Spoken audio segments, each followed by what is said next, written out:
Hi, I'm David Sawer and I've composed the Skating Rink for Garsington, and we're sitting today in my composing cabin at the bottom of my garden.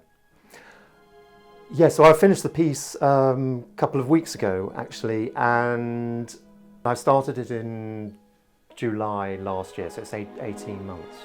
There's two things you have to think about, I think, when you're writing opera: is why are these people singing, and why is there an invisible orchestra? Because the stage is so huge, I thought that it's got to be something musically that really focuses the eye and the ear.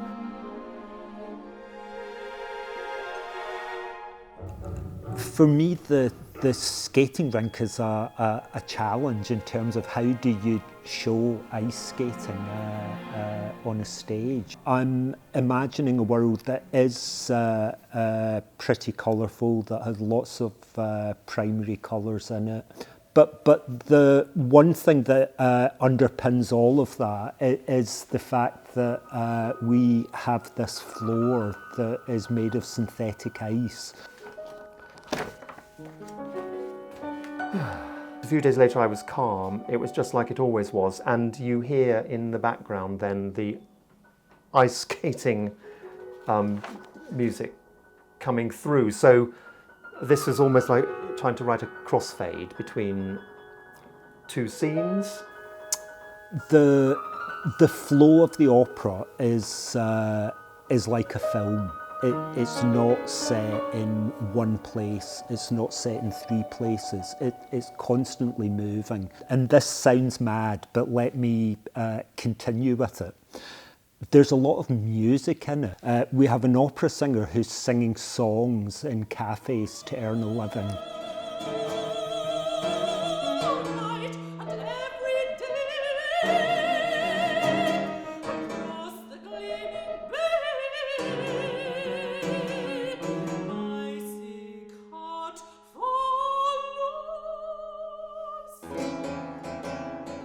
We have brass bands at the PISTA going through the town.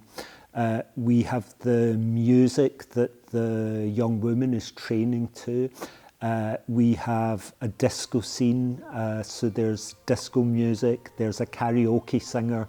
So the score is full of music, and I think that the way David has drawn on popular forms of music with a classical orchestra, I think is really, really exciting. You know, I've done the libretto like that, so I can see it as a whole thing, and these are the words I've crossed. I think it's a great story of people sort of falling in love with the wrong people, and the strangeness of the fact that the most unlikely couple that you see on stage are actually the couple who are together at the end of the opera. The structure of it is very interesting. The idea of telling a story from three different perspectives. Musically, it's interesting because the idea of theme and variation is everywhere. There's lots of different themes, but the way I vary it is through orchestration, so that you might hear something first on the strings and then you'll hear it on the woodwind. Yes, I'm looking forward to everybody coming to see it in the summer.